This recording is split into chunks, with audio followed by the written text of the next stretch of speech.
Hello guys. तो आज हम क्लास 10th चैप्टर 8 करेंगे जिसका नाम है ट्रिग्नोमेट्री। तो आज इस वीडियो में हम सिर्फ बेसिक्स समझेंगे। इस वीडियो में सिर्फ हम बेसिक्स समझेंगे और आगे के क्वेश्चन एनसीईआरटी के हम अगले वीडियो में करेंगे। तो बेसिक्स भी इसके लिए बहुत ज़रूरी है। ये चैप्टर आपके बोर्ड पेपर में बहुत महत्वपूर्ण है। इससे बहुत सारे मुश्किल क्वेश्चन बनते हैं। मतलब ये अगर आपका क्लियर है तो आप ये मानिए, अगर आप एक अच्छे स्टूडेंट हैं 90+ स्कोर करना चाहते हैं तो ये अपने अच्छे से हो जाएगा। तो इस चैप्टर को समझना है। ये चैप्टर बहुत ही इम्पोर्टेंट है, मैं फिर से बता रहा हूँ।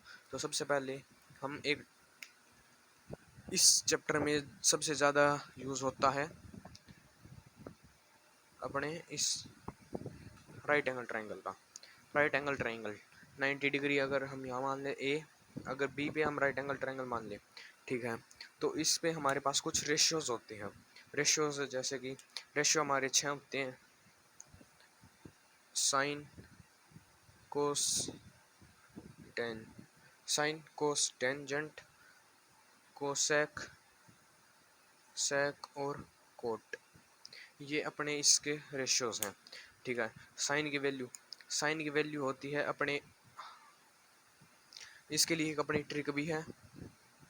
पंडित बद्री प्रसाद हर हर बोले, हम इसको ऐसे याद रख सकते हैं। ये बहुत इंपॉर्टेंट है। पंडित बद्री प्रसाद हर हर बोले, perpendicular upon hypotenuse, base upon hypotenuse और परपेंडिकुलर अपॉन बेस। ये किसकी वैल्यू है? तो साइन की वैल्यू होती है p/h। साइन की वैल्यू ये पहली वाली, ये वाली वैल्यू साइन की।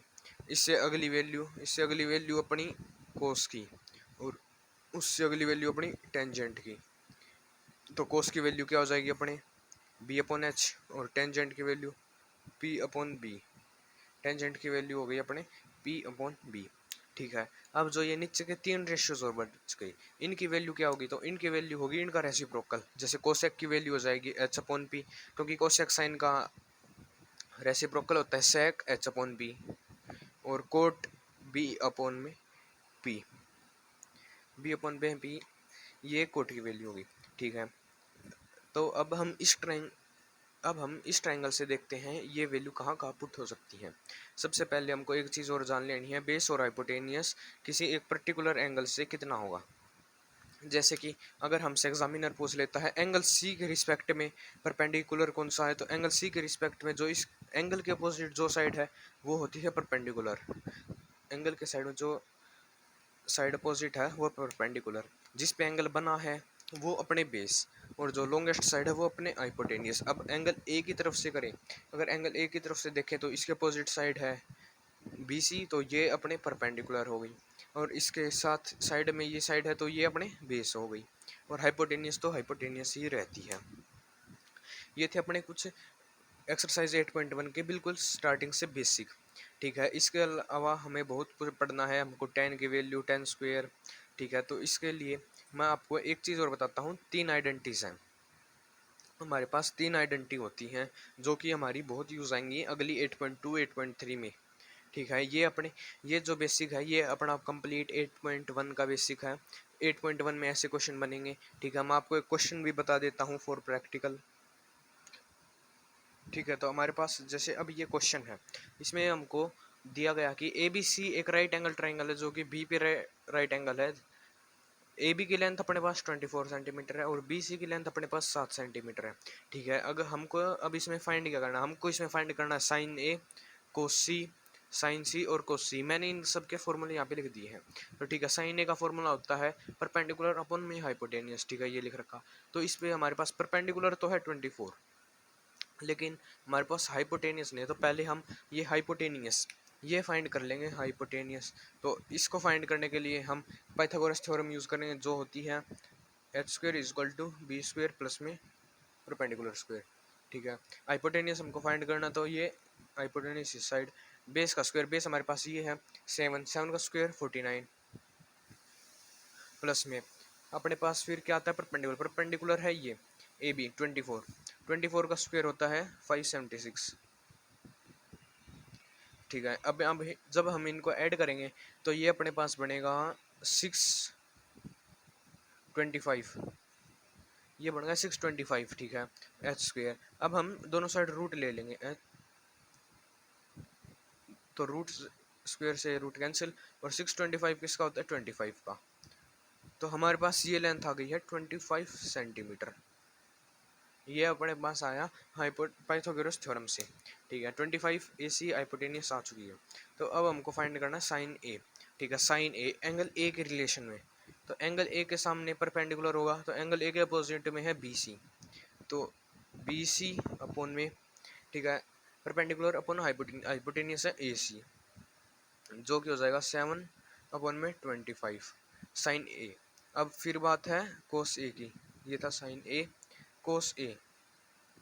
तो कोस ए की वैल्यू क्या होगी, कोस ए अपना होता है बेस अपॉन में हाइपोटेनियस, तो बेस कितना है अपना ए के रिलेशन में, ए के रिलेशन में ये अगर परपेंडिकुलर, ये हाइपोटेनियस तो बच गया बेस ए बी, तो A B base, A B base हो गया, और हाइपोटेनियस अपना एक ही रहता ए सी, तो ए बी अपॉन ए सी, तो 24 अपॉन में 25।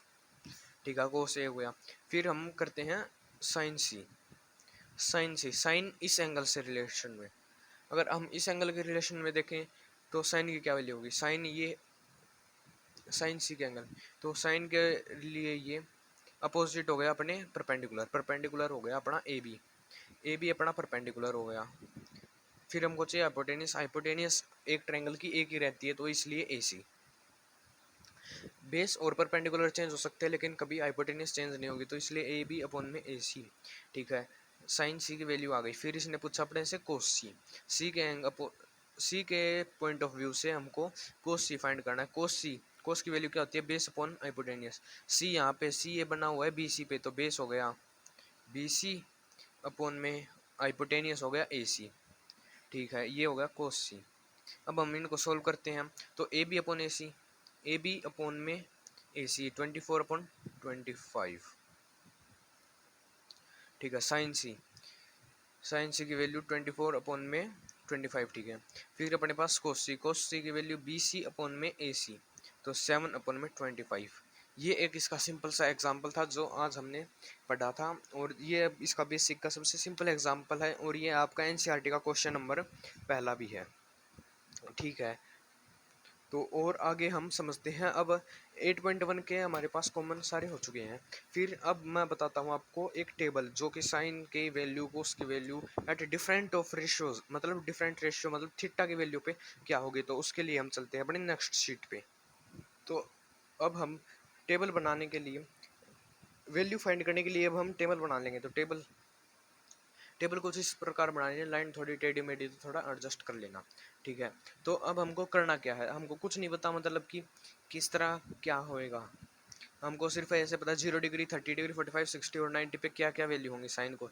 तो इसके लिए एक ट्रिक होती है, अपना साइन है, हमको 0 डिग्री 30 डिग्री 45 60 और 90 इसको मान लेना है 0 1 2 3 और 4।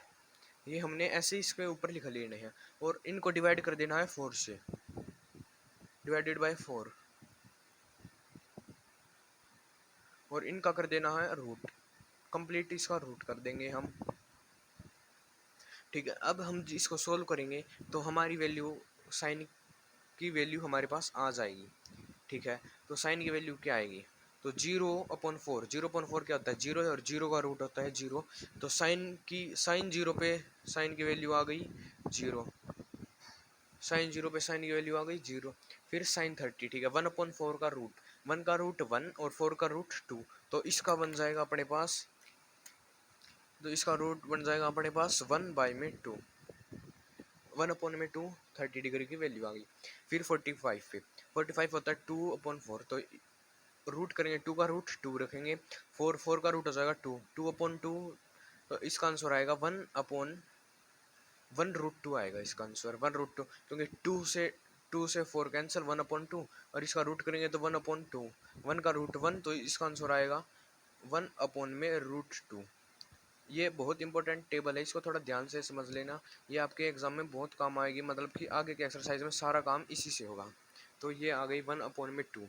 फिर अब हम अगले करते हैं 60 डिग्री पे, तो 60 डिग्री है अपने √3/4, 4 का रूट हो गया 2 और ऊपर √3, तो इसकी वैल्यू आ जाएगी √3/2, √3/2, √3/2, ठीक है। फिर 90 डिग्री पे 4/4, 4 से 4 कैंसिल, तो इसकी वैल्यू आ गई अपने पास 1। 90 डिग्री पे 1। कोस के लिए हमको कुछ नहीं करना है, कोस के लिए सिर्फ सिंपली है, जो हमने साइन की वैल्यू रखी है उसको 90 डिग्री से 0 डिग्री पे रखेंगे और 60 को 30 डिग्री पे। हम इसका मतलब उल्टा करते लिख देंगे तो हमारे पास कोस की वैल्यू आ जाएगी। जैसे कि कोस 0 की वैल्यू अपने 90 डिग्री के साइन 90 के इक्वल होगी, तो 1। साइन कोस 30 की वैल्यू साइन 60 से, तो √3/2। 45 की 45 से इक्वल 1√2।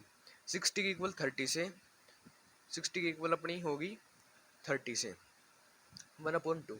और फिर अपनी 90 की वैल्यू होगी अपने 0 से, तो 90 की आ गई 0, ठीक है। साइन कोस हो गया। अब हमको टेंजेंट फाइंड करनी है, तो टेंजेंट फाइंड कैसे करें? तो टेंजेंट में हम साइन को और कोस को आपस में डिवाइड करेंगे, तो साइन को और कोस को डिवाइड कर देंगे, तो 0/1 होता है 0, 0/1 0। अब हम इसको डिवाइड करेंगे तो 2 से 2 कैंसिल, अगर 2 से 2 कैंसिल तो ये बन गया 1/√3, ठीक है। 1/√3। अब आगे में √2 से √2 कैंसिल, तो ये आ गया 1। उससे आगे देखेंगे 2 से 2 कैंसिल, तो ये बन गया √3। उससे आगे 1/0। 1/0 क्या होता है? कई बच्चे कहेंगे 0 होता है, कई कहेंगे 1, लेकिन इसकी वैल्यू हमारे पास नॉट डिफाइंड है। 1/0 होता है नॉट डिफाइंड। नॉट डिफाइंड मतलब कि इसकी वैल्यू डिफाइंड नहीं है। फिर अपनी कोसेक, कोसेक सेक और कोट की वैल्यू बिल्कुल इजी है। जो साइन की वैल्यू है वो कोसेक की वैल्यू होगी। साइन की वैल्यू और कोसेक की वैल्यू इक्वल होंगी, बस उनका रेसिप्रोकल करना है। जैसे 0 का रेसिप्रोकल, 0 का रेसिप्रोकल होता है 1/0, जो कि है नॉट डिफाइंड। 1/2 का रेसिप्रोकल 2, ठीक है। 1/√2 का रेसिप्रोकल √2। 3/√2 का रेसिप्रोकल 2/√3। और फिर 1 का रेसिप्रोकल 1। ये थी अपनी कोसेक की वैल्यू। फिर हमारी कोस की रेसिप्रोकल होगा सेक के इक्वल, और टेंजेंट का होगा कोट के इक्वल। तो सेक की वैल्यू भी हम लिख लेते हैं, 1 का रेसिप्रोकल 1, √3/2 का √3/2, 1/√2 का 2/√2, 1/2 का 2, और 0 का, बताओ 0 का रेसिप्रोकल क्या होगा? 1/0, जो कि है अपने नॉट डिफाइंड, और नॉट डिफाइंड का रेसिप्रोकल होता है 0। फिर अपनी आती है कोट की। कोट होता है टेंजेंट का 0, तो 0/1, तो इसका रेसिप्रोकल करेंगे 1/0, जो कि हो गया नॉट डिफाइंड। फिर आता है 1/√3, तो √3। फिर 1 का 1, 1/√3, और नॉट डिफाइंड का रेसिप्रोकल होता है अपना 0। तो ये थी अपनी टेबुलर, ये थी अपनी वैल्यूज, साइन 0 की वैल्यू, साइन 30 की वैल्यू। इस टेबल को थोड़ा अच्छे से ध्यान से कर लेना, ये टेबल आपके बहुत ज़्यादा काम आएगी। फिर हम आगे करते हैं 3 आइडेंटिटीज। तो अपनी पहली आइडेंटिटी है sine square theta plus cos square theta is equal to 1। Sine square theta plus cos square theta is equal to 1। इसको हम प्रूफ कैसे करें? इसको प्रूफ करने के लिए हमको सबसे पहले करना होगा, सबसे पहले हम एक ट्राइंगल बनाएंगे, राइट एंगल ट्राइंगल, ठीक है। राइट एंगल ट्राइंगल बनाते हैं हम। ये अपना राइट एंगल ट्राइंगल, ये अपना राइट एंगल ट्राइंगल हो गया, ठीक है। ये 90 डिग्री ए बी सी, ठीक है। इसको हम पाइथागोरस थ्योरम यूज़ करेंगे, तो अपना ये hypotenuse h² is equal to b² plus में p²। ये इतना हमको पता था, हमने इसमें कुछ एक्स्ट्रा नहीं किया, बस ये इतना हमको पता था, हमने वो लिख दिया इसमें, ठीक है। हाइपोटेनियस का स्क्वायर कितना है? हाइपोटेनियस है ac² is equal to base का स्क्वायर कितना है? बेस स्क्वायर bc² प्लस में परपेंडिकुलर है अपना ab², परपेंडिकुलर हो गया अपना ab का स्क्वायर, ठीक है। इतना हमको पता था, इतना हमने कर लिया है। तो इसके आगे देखिए, इसके आगे क्या होगा? A B plus B C का स्क्वायर, ए बी का स्क्वायर इज इक्वल टू होता है अपना ए सी का स्क्वायर के। तो इसके आगे हम इसमें सिर्फ सिंपली एक चीज़ ऐड करेंगे। अब हम इसमें सिर्फ एक चीज़ करना है, हम इस पूरी टर्म को ए सी से डिवाइड कर देंगे। अब हम इस पूरी टर्म को ए सी से डिवाइड कर देंगे, तो ए सी से डिवाइड किया तो ए सी स्क्वायर अपॉन में ए सी स्क्वायर लिख देंगे, divide both side by A C square.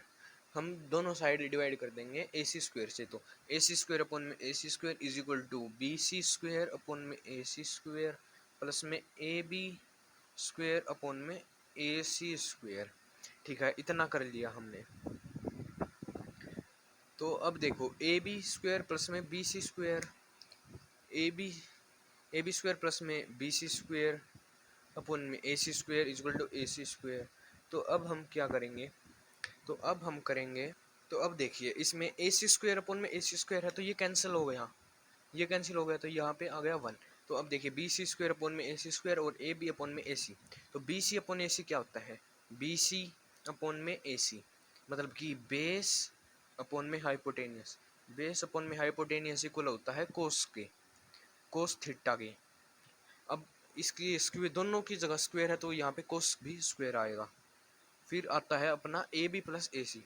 तो ए बी है अपने पास परपेंडिकुलर और ए सी है अपने पास हाइपोटेनियस। तो P by H, P by H सबको पता है साइन स्क्वायर होता है, पी बाई एच होता है अपने पास sine square, sine square theta. और ये इक्वल किसके हो गया, इक्वल हो गया ये 1 के। तो अपनी पहली आइडेंटिटी कुछ इस प्रकार कंप्लीट होती है। ये थी अपनी पहली आइडेंटिटी। अपनी अगली दो आइडेंटिटी हैं one plus tangent square A और sec square A is equal to sec square A. ठीक है, ये दोनों इंपॉर्टेंट नहीं है तो इसलिए मैंने इनका डाइवर्शन नहीं किया। जो आइडेंटिटी इंपॉर्टेंट थी उसका मैंने कंप्लीट डेरिवेशन कर दिया है। ये दो आइडेंटिटी हैं, ये सिर्फ क्वेश्चन में यूज़ होंगे, इनका डेरिवेशन नहीं आएगा। पिछले प्रीवियस ईयर क्वेश्चंस में, पिछले बोर्ड्स क्वेश्चन में ये इन दोनों का डेरिवेशन नहीं आया, लेकिन इसका डेरिवेशन 2 नंबर में बहुत बार पूछा गया है।